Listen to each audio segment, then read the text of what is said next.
You'll go out that way. The next panel is Robert R.J., Lola Estes, Linda Curcio, Andrea McArdle, Pamela Johns, Ashley Shore. They will be followed by Heather Riddle, Christy Johnson, Barbara Stanley, Carolyn Wilson, Becky Halpin, Jane Norwood. See, Robert R.J.? Yes. Go ahead. My name is Robert R.J. I live in Austin, Texas. I represent myself, and Kirk Watson is my senator.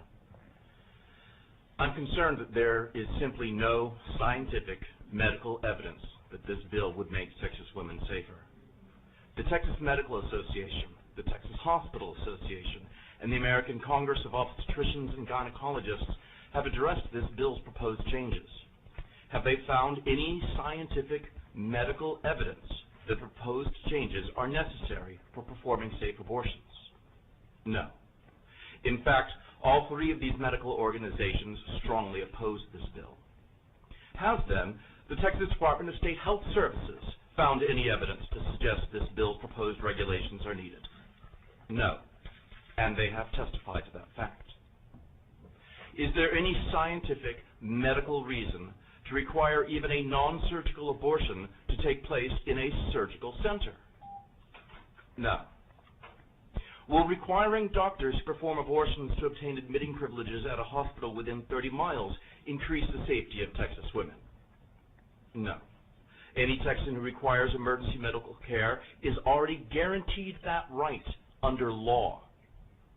Will the closure of over 80% of Texas clinics that provide abortions make women safer? No. Years of scientific medical evidence show that eliminating access to safe legal abortions means that women denied access will turn to illegal, unsafe abortions. In short, is there any scientific medical evidence that the changes proposed by this bill will actually make Texas women safer? No. Thank you very much for your time and the opportunity to speak with you. Thank you for being here. Lola Estes. Senator Zeffrini, for what purpose? To ask him a question. Go ahead. What is your background, sir? I have a PhD in American Studies from Emory University. Thank you. Thank you. You've got a beautiful radio voice. Thank you very much. I appreciate it. Lola Estes. Lola Estes wish to provide oral testimony against the bill. We will change that to registering a position. Linda Curcio, wish to be shown in opposition or wish to testify in opposition. We will now show registering a position. Andrea McArdle. Go ahead. My name is Andrea McArdle. I live in Austin, Texas. I'm a member of the Daughters of the Republic. My Senator Kirk Watson and I oppose the bill. Senator Jewell, I also brought a shoe to my son's, the one he kicked off in the car this morning.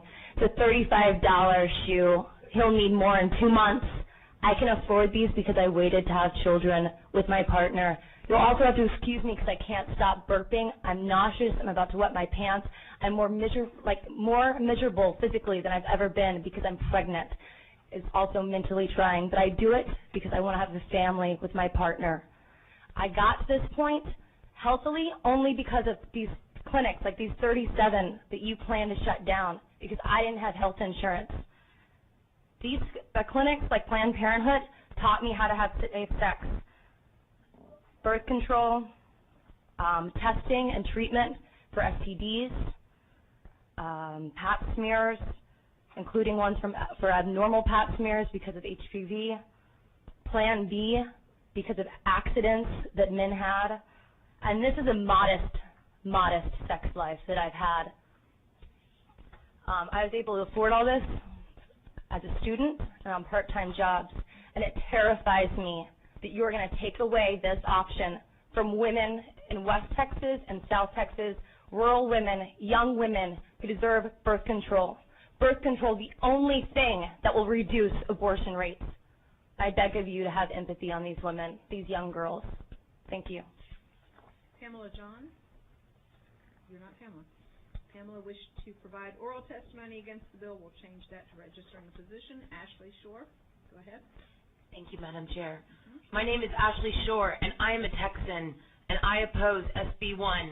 I was 19 years old when I had an abortion. At that time, I was a very lost and confused teenager. I suffered from PTSD from being mentally and physically abused as a child and was undiagnosed with bipolar disorder. I turned to drugs and alcohol as a means of coping with my childhood and my mental illness. Since I was such a young girl, I didn't even realize that I was pregnant until I was 6 weeks pregnant.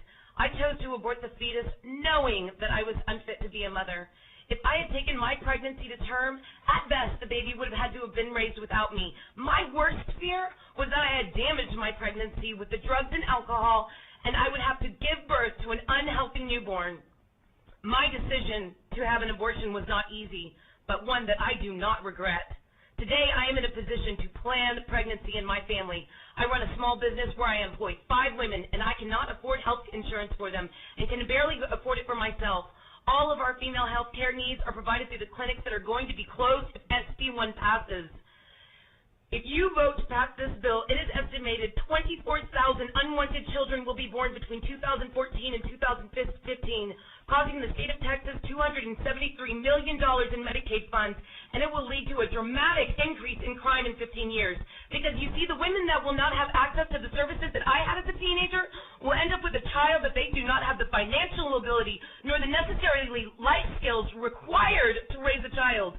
Abortion has always existed and will continue to exist no matter what legislation is passed. So some of these women will take matters into their own hands and will end up either dead or will suffer severe health ramifications from what is now commonly referred to as back alley abortions.